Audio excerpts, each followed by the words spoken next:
Hello, and welcome to week one of Thrive Beyond Food. And I'm so glad that you're here today. This first week is all about understanding the deeper forces behind processed food addiction and beginning to meet the parts of yourself that may be caught in that struggle.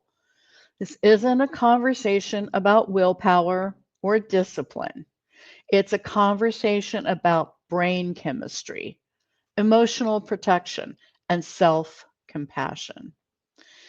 Let's start with a clear definition. Processed food addiction is a condition where the brain becomes dependent on highly palatable substances, things like sugar and refined flour, fat, salt, dairy, and caffeine. These aren't just tasty ingredients, although they are. When they're concentrated and combined in certain ways, they act on the brain just like drugs. They light up the reward centers in your brain, especially dopamine and the opioid systems, creating a rush of pleasure and relief. And over time, your brain starts to crave that relief, and the wiring in your brain shifts. You may find yourself obsessing over food, eating in secret, losing control, or feeling panicked when those foods aren't available. But this is not a personal or a moral failure.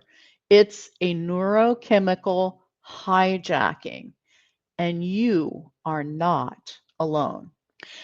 So let's break down what's happening in the brain when we're stuck in this cycle.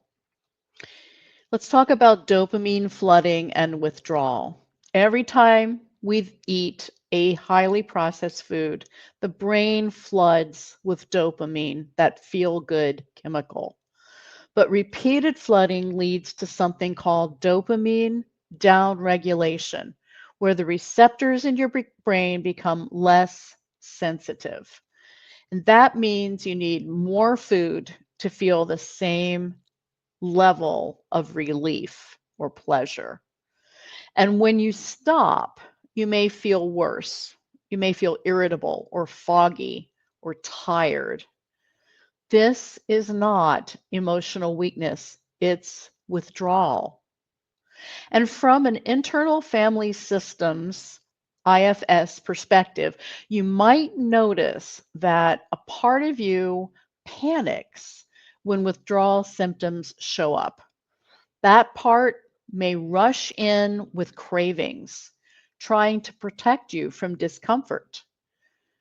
We'll begin to notice and befriend these parts in the upcoming weeks. Loss of control, cravings, and obsession.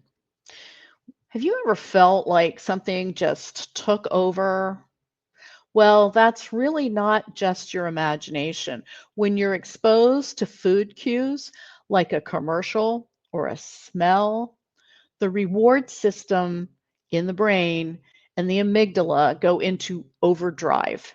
The prefrontal cortex, that part of your brain that is called the thinking brain, it gets pushed aside. So even if you want to stop, you literally cannot make a rational decision to stop in that moment. In IFS, this is when firefighter parts show up fast and loud. They act impulsively, anything to make the discomfort stop.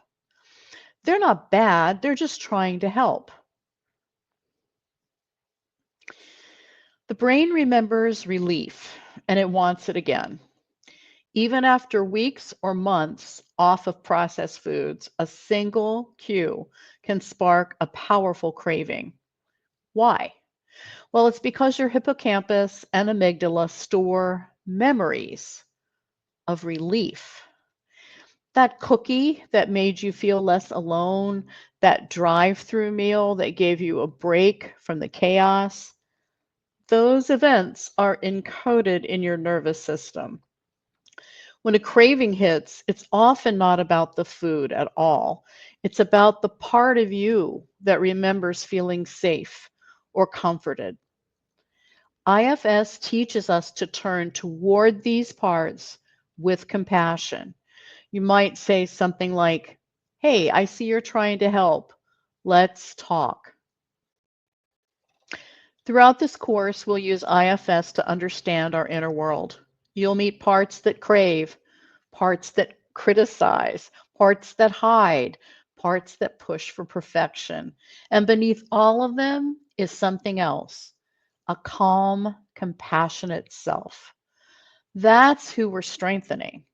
So when a craving hits this week, try asking yourself, what part of me is activated right now? What is it afraid would happen if I didn't eat that? Can I be with that part instead of blending with it? You don't have to fix it, just be curious. So here's how to work with this week's material. Watch this video as many times as you'd like. Try the journal prompts. Attend a live Zoom call or watch the replay. And most of all, be kind to yourself. This is not about perfection. It's about building safety. Thank you very much for being here. I'll see you soon.